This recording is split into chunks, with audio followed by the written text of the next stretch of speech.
हा असो आता चाड कविता संग्रह आहे.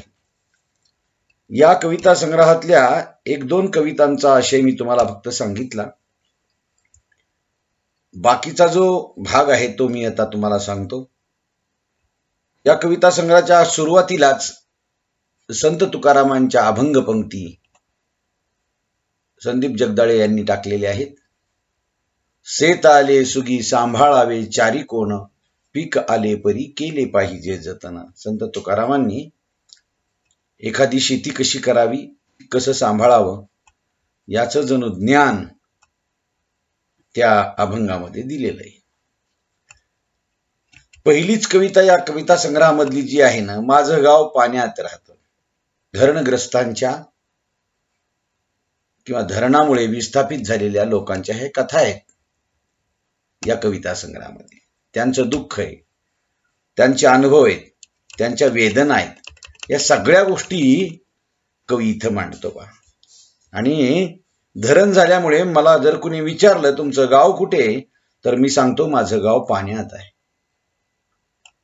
कारण गाव कुठेही माणूस गेला जीवनामध्ये तरी त्याला आपल्या मूळ गावची आठवण असते, मूळ गाव त्याला सांगावं लागतं. पण हे गाव माझं आता पाण्यात राहतं, पण मी कायमचीच गावशिव सोडलेली आहे, ही दुसरी कविता मी सांगितली तुम्हाला.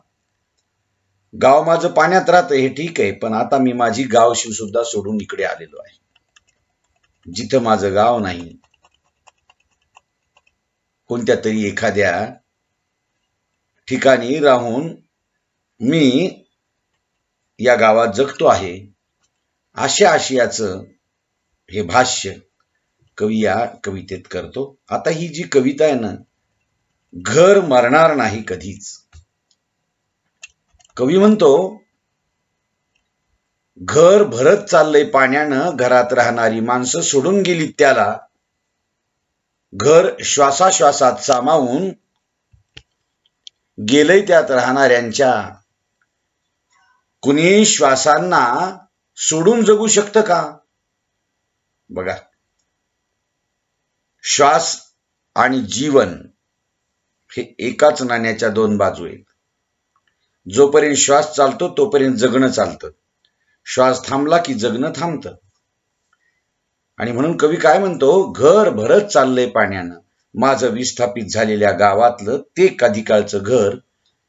आम्ही गाव सोडत नव्हतो, आम्हाला गाव सोडावं वाटतही नव्हतं, पण हे घर जे ना, घर पाण्यानं भरत होतं, घरात राहणारी माणसं, मग ते घर गाव सोडून गेली. कारण जगायचं असेल तर श्वास घ्यावा लागेल, आणि श्वास घ्यायचा असेल तर मग पाणी नसलेल्या ठिकाणी थांबावं लागेल. नाकातोंडात जर पाणी गेलं तर मग जीवनाची अवस्था काय होईल हे कवी सांगतो बा. आणि म्हणून तो म्हणतो, सामावून गेलंय त्यात राहणाऱ्यांच्या, कुणी श्वासांना सोडून जगू शकतं का? घर श्वासाश्वासात आहे. आम्ही गाव सोडून घर सोडून दूर जरी गेलो तरी आमच्या श्वासाश्वासामध्ये घराचे हुंदके दाटलेले.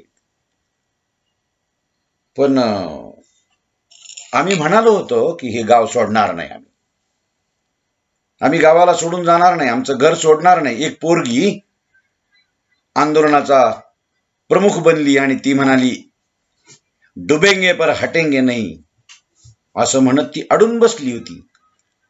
तिला माहित नव्हतं इथं डोळ्यातल्या पाण्यापेक्षाही किमती आहे धरणातलं पाणी.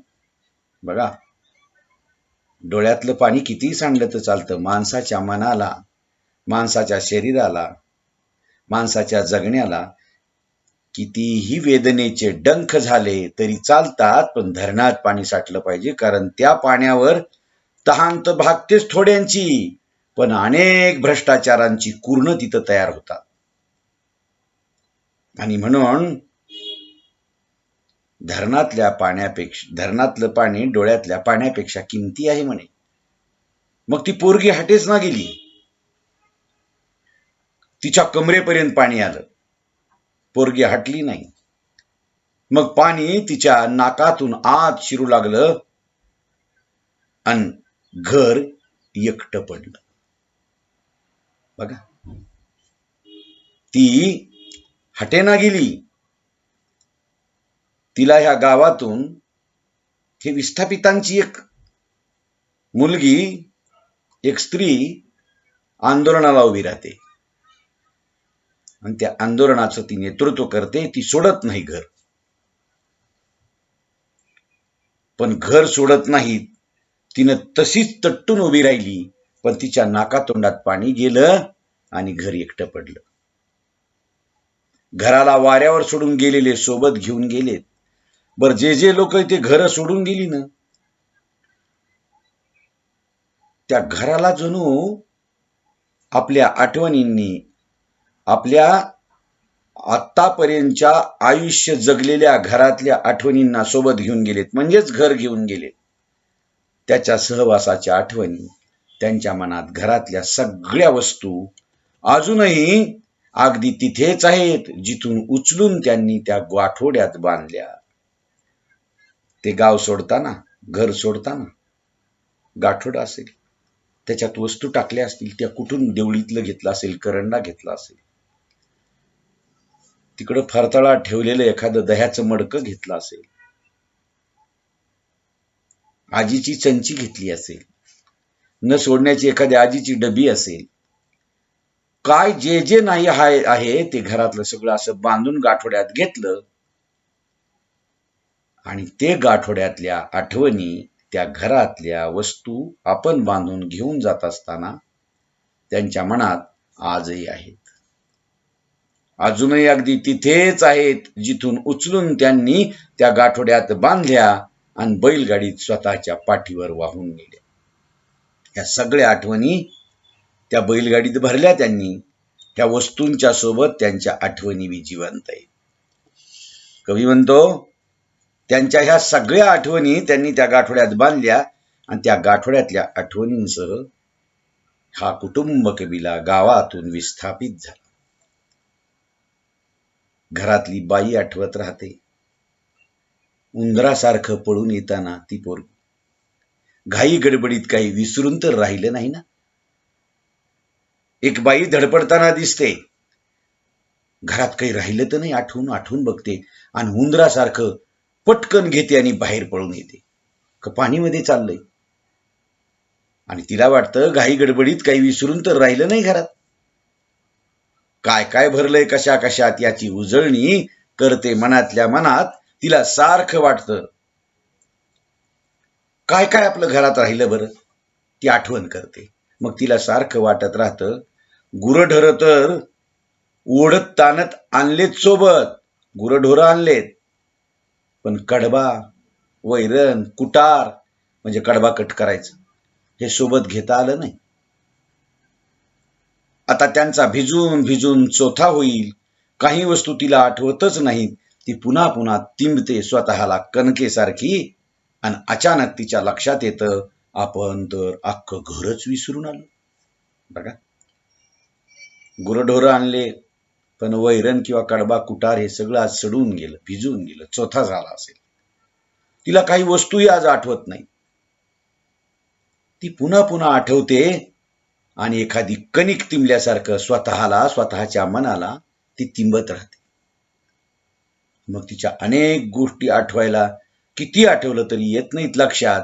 आणि मग अचानक तिच्या लक्षात येतं, सगळ्या घरादाराच्या आठवणींचं काहूर तिच्या मनात पेटतं आणि ती म्हणते, काय आणलंय आपण सोबत, सगळं घरच तिथे, अख्खं घर आपण विसरून आलो. कधी काली मुलींचं त्या घरात बाळंतपण झालं असेल. एखाद्या गोजीरवाण्या मुलाला जन्म दिल्यानंतर त्याचं आनंदानं गावभर गुळ खोबरं वाटलेलं दिवस असेल. लहान लहान पोरासोरांना घरात अण्णांनी बाजारात गेल्यानंतर आणलेली पहिल्यांदा एखादी खाऊ सारखी एखादी सुंदर गोष्ट आणली असेल. दुधानं दूध तापवल्यानंतर दुधाण्याचा आभाळावर भिडणारा धूर एखादा त्या दुधाण्यातनं तिला दिसत असेल. गाई, गुरं, गोठा, म्हशी, त्याच्यासोबत त्या अंगणात घातलेली दीपावलीच्या वेळेसच्या गवळणींची रांग असेल. कधी काळी गाड्यांनी भरून येणारी लक्ष्मी त्या अंगणात ती तरी चवली असेल. काय नाही, हे सगळं तिच्या मनातलं काहूर आठवतं आणि मग ती म्हणते, खरं तर आपण काय आणलंय सोबत? अख्खं घर आठवणींच्या काहुरांचं तिथेच विसरलेलं. तिच्या मनात सारख्या ह्या भावनांचा उचंबळा होतो. मग ती म्हणते, मग तो कवी लिहितो, पाणी सारखं वाढतंय, गोठ्यातली दावण दिसेनाशी झाली आता. वैरणीची गंजी ढासळून पडली. कित्येक पिढ्यांनी सारवून पवित्र केलेली जमीन चिखलगाळ झालीये. कुडाच्या भिंती सादळून चालल्यात. नुकतंच ते घर सोडून आलेली माणसं आता पाणी जेव्हा त्या धरणात साठायला लागतं ना, तेव्हा ते साठलेलं पाणी हळूहळू दावण गुरांची दावणही भरून जाते. ती आता दावण दिसेनाशी होते. वैरणची गंजी किंवा वैरणीची वळई जी असते ती ढासळून पडलेली असते. कितीतरी पिढ्यानपिढ्या पवित्र अशा सेनानी पवित्र केलेली घरातली सारवणाची जमीन आज तिच्या चिखल गाळ साचलेला आहे आणि कुडाच्या भिंती तर सगळ्या सादळून गेलेल्या आहेत. आयुष्यच जणू असं आपलं उद्ध्वस्त होतंय की काय, उद्ध्वस्त झालंय की काय, या सगळ्या दुःखाच्या गोष्टीनं ती प्रचंड उद्विग्न होते. आणि मग कवी जो बोलतो ना, कवी ह्या सगळ्या गोष्टींचं तो बोलत असताना पुन्हा सांगतो की काय झालं, पाणी वाशावरून फिरेल आणि घर मरून जाईल. वासा जे खाली त्याला असतो का नाही, घर फिरलं की घराचे वासेही फिरतात म्हणतात. हे घराचं जे वास आहे ना, खाली जे उंबरा असतो ना, तो उंबरा किंवा ती वरची चौकट, ह्या सगळ्या गोष्टी आता घर मरून जाईल. पण तरी ते जिवंत राहील बरं का. घर कसं? आठवणी. ते घर जिवंत राहील. घरातल्या पुरुषाला नुकतंच शाकारलेलं छप्पर आठवेल. बघा, कधी काळी आपण ते घर सोडण्याच्या आधी तिथं छप्पर बांधलं होतं बरं का. घरातली बाई रोज सकाळी बिचकत जाईल चुलीला पोतेरे देण्याच्या सवयीने पोराटोरांना उकिरड्यावरून उपटून अंगणात लावलेला आंब्याचा कोंब आठवेल. बघा, काय नाही आठवणार या घराचं. घर सोडून आलो. कधी काळी बांधलेलं छप्पर जे आहे तुरट्यांचं, गवतांचं, हरक्याचं, ती आठवत राहील. घरातली बाई रोज सकाळी सकाळी पोतरा देत असते, ते पोत्र आठवत राहील. भुई सारवण आठवत राहील. कधी काळी मुलांनी उकरड्यावर टाकलेली कोया, आंबे खाऊन टाकलेल्या कोया, त्याच कोयातून एखादं उगवलेला कोंब त्या उकिरड्यावरून उपटून आणून मुलांनी आपल्या अंगणाच्या बाजूला कुठेतरी लावला असेल, त्या आंब्याचा कोंब आठवेल. त्यांना कधीच आठवणार नाही रात्रीतून घरात घुसलेलं पाणी. हे नाही कळणार त्यांना, त्या मुलांना. कारण एक दिवस ते पाण्यासमोर उभे राहतील, पण त्यांना पाणी दिसणारच नाही. दिसेल फक्त आपलं घर, ते डोक्यातलं आपल्या आठवणींचं. ते पाण्याला पुन्हा पुन्हा विसरतील आणि घराला जिवंत ठेवतील. विस्थापित जरी झालो तरी आमचं ते गाव होतं, आमचं ते घर होतं. घरातलं घरपण होतं, माणुसकी होती, मंदिर होतं, पार होता, गावागावात पोरं अंगणात खेळणारी होती, आंब्याला जीव देणारी होती. छोट्या छोट्या वासरांना घेऊन खेळणारी मुलं होती. पहाटेच्या वेळेला आजी उठून अंगणामध्ये सडा टाकणारी दिसत असेल, किंवा संध्याकाळच्या वेळेला त्याच अंगणामध्ये लहान लहान त्या बाळगोपाळांना घेऊन आजी आपल्या नातवंडांना गप्पा गोष्टी, भूताखेताच्या गोष्टी सांगताना ती आठवत असेल. अशा सगळ्यांच्या डोक्यात भरलेलं घर आजही जिवंत असेल. आम्ही त्या आमच्या गावातल्या घरात पाणी शोधायला जाऊ, पण आम्हाला पाणी नाही दिसणार बरं. कारण आमच्या आठवणचा सागर इतका मोठा असेल की ह्या पाण्याला काय करता, आम्हाला आमचं घर दिसेल. ही जी आहे ना, ही भावना आहे कवीची. ही एक कविता अशी आहे, कवी स्वतःची अशी एक भावना तो तिथं बोलून जातो. मी तुम्हाला आणखी एक कविता सांगतो, जेणेकरून तुम्हाला कळेल की लेखकाची लिहिण्याची जी उंची ना ती कशी आहे. काही कवितेंचा तुम्हाला मी इथं उहापोह करतो, बाकीच्या कविता तुम्ही वाचा, त्यातला काही अडचण आली तर मला नक्की सांगा. बघा इथे एक कविता आहे की नदीनं पायखुटी ठोकलीये मला. पायखुटी माहिती? जनावर खूपच पळत असेल, एखादी आरकट गाय असेल तर तिला अशा, किंवा एखादं गोरं असेल तर त्याच्या इथं मोरकीला आणि पायाला असं दावं बांधलेलं असतं, त्याला जास्त चालता येत नाही, पळता येत नाही, नाहीतर मग लोणनं बांधलेलं असतं गळ्यात. नदीनेच जणू काय आमच्या जीवनाला पायकुटी मारलेली, पायकुटी ठोकलेली, पायकुटी बांधलेली. माझ्या गावाला बुडवून पुढं सरकलेली नदी आलीये याही गावात, हे गाव जे ओळखलं जातं सातवाहन, चक्रधर, एकनाथ आणि वीटभट्ट्यांसाठी. बघा आता हे कुठलचं वर्णन असेल बरं? एकनाथांचं नाव आलं की हे पैठण लक्षात येतं. ही औरंगाबाद जिल्ह्यातल्या एका विस्थापित झालेल्या, पैठणच्या धरणाने विस्थापित झालेल्या गावाची कहाणी आहे. आणि मग ते सगळेच्या सगळे कुठं राहायला आले? इथं पैठणात. आणि मग कवी म्हणतो ह्या नदीनं मला पायकुटी ठोकल्या, माझ्या गावाला बुडवून ही नदी पुढे सरकत आली, याही गावात आली. आणि हे गाव सातवाहनांचं होतं.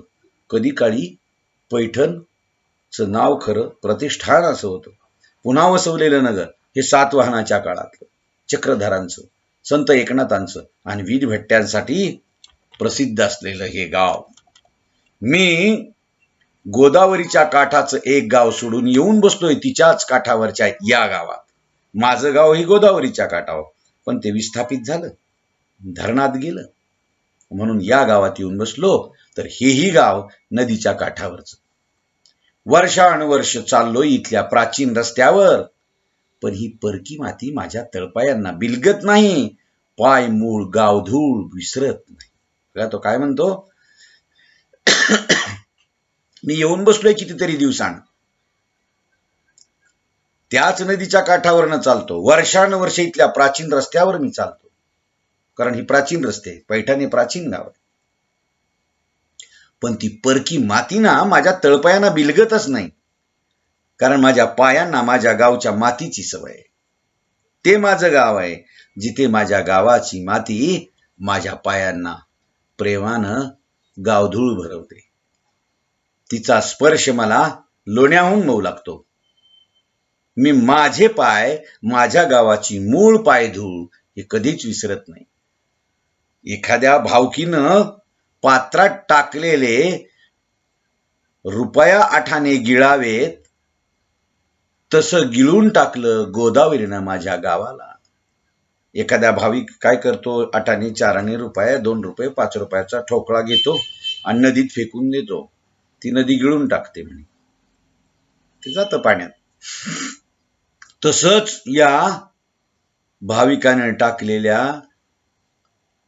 आठाण्याच्या नाण्या एवढं जसं तिनं गिळून टाकते नदी, तसं माझं गाव देखील या नदीनं गिळलेलं आहे. गोदावरीनं माझ्या गावाला गिळलं. नंतर मी किती हातपाय मारले आहे तिथं तरुण जाण्यासाठी. कितीतरी प्रयत्न केले लोकांनी त्याच गावात राहण्यासाठी, पण समोर असेल त्याला आपलं म्हणत सुटलो. नंतर मी कितीतरी हातपाय मारले आहे तिथं तरुण जाण्यासाठी.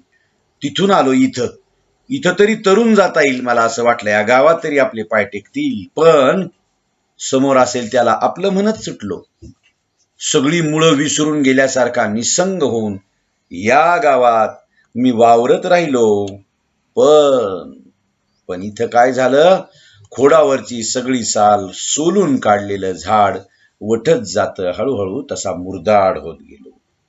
एखादं लहान खोड आहे, लिंबाचं वगैरे झाड आहे, त्याची पूर्ण जर साल त्या खोडाची काढून टाकली तर ते सोलून काढलेल्या झाडाच्या खोडासारखं आणि ते झाड पुन्हा मुरदाड होतं आणि ते मरून जातं, वठत जातं. तसा मुरदाड होत गेलो मी या गावात.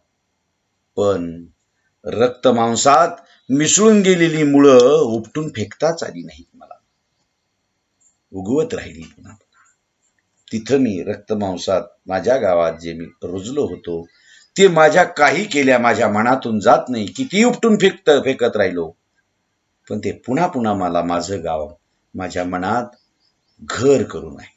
मी शोधतोय नदीत कुठं दिसतोय का माझ्या आज्या पंजाची राख. कारण असं आहे की मेल्यानंतर राख ही त्या गंगेत टाकतात. कवी म्हणतो मी शोधतोय आजही माझ्या आज्या पंजाची कधी काळी या नदीत टाकलेली राख. पाण्याला हा जो मातकट रंग आलाय ना तो माझ्या शेकडो पिढ्यांच्या राखीमुळे तर आला नसेल. त्यांनी नदीत उतरून घामानं भिजलेला देह धुतला असेल तेव्हा पाण्यात उमटलेली त्यांची घालमेल अजूनही शिल्लक असेल का पात्रात कुठेतरी. अशा अनेक निरुत्तरित प्रश्नांचं मोहोळ बसलेलं आहे माझ्या आत. मला आठवतं की इथेच कधी काळी मी ज्या गावात राहत होतो त्या गावची राख त्याच गावच्या नदीत टाकली होती. ती वाहून वाहून कदाचित या पैठणपर्यंत आली असेल का. आणि म्हणूनच मातकट रंग माझ्या आज्या पंजांच्या राखेनं तो बनला असेल का. कधी कधी प्रचंड घामाच्या कष्टाने भिजलेलं थिजलेलं शरीर घामागर्द झालेलं शरीर याच नदीत त्यांनी धुतलं असेल आणि त्यांची पाण्यात उमटलेली घालमेल अजूनही शिल्लक असेल का कुठेतरी या नदीच्या पात्रात. अशा अनेक प्रश्नांची उत्तरं एखादं मोहोळ बसलेलं आहे त्याच्या आत आणि ते घोंगावत राहावं तसं त्याच्या मनात या सगळ्या गोष्टी जाग्या होतात. नदीमध्ये पैठणला येतो पण आपलं गाव आपली नदी आपली शेती आपली माणसं आपल्या आठवणी सगळ्या त्याच्या डोक्यात घर करू नये. आमच्याच का मुळावर उठलीस म्हणत त्या नदीला मी म्हणालो. आमच्याच का मुळावर उठलीस. मी नदीला हजारदा शिव्या दिल्या. नदी डूक धरते का मरणावर बरं. नदी ढूक धरते का माणसावर. डूक द्वेष करते का माणसाचा. दावा धरते का जसा साप दावा धरतो तसं नदी करते का बरं. तसं जर असेल तर नदीनं कायमची पायखोटी ठोकलीये मला. बघा ह्या नदीनं मला कायमची पायखोटी ठोकलीये. हलता मला आता हलताही येत नाही कुठंच. मन धरणासारखं एका जागी रुतून राहतं माझं. मला कुठेच जाता येत नाही आता. कारण मी या धरणाच्या काठावर असलेलं माझं गाव निघून गेलं आणि या गावात मी आज अशा अवस्थेत आहे की मला या गावामध्ये या नदीच्या मुळे माझ्या जीवनात ही पायकुटी ठोकली. मला इथून कुठं जाताही येत नाही मला हलताही येत नाही आणि या धरणासारखं एका जागी रुतून राहावं लागतं. पण माझ्या भावना मात्र माझ्या गावाशी अजूनही एक रूप आहे. अशी एक भावना कवी व्यक्त करतो. मी एक दोन कविता तुम्हाला ह्या सांगितल्या. आणखी काही कविता तुम्हाला नंतरच्या तासाला मी सांगतो. दररोज तुम्ही हजर राहा. मी तुम्हाला लिंक टाकतो एक तर सकाळी किंवा दुपारी जसं तुम्हाला आणि मला वेळ मिळेल तसं आपण घेऊयात. जेवढे असाल तेवढे. ठीक आहे.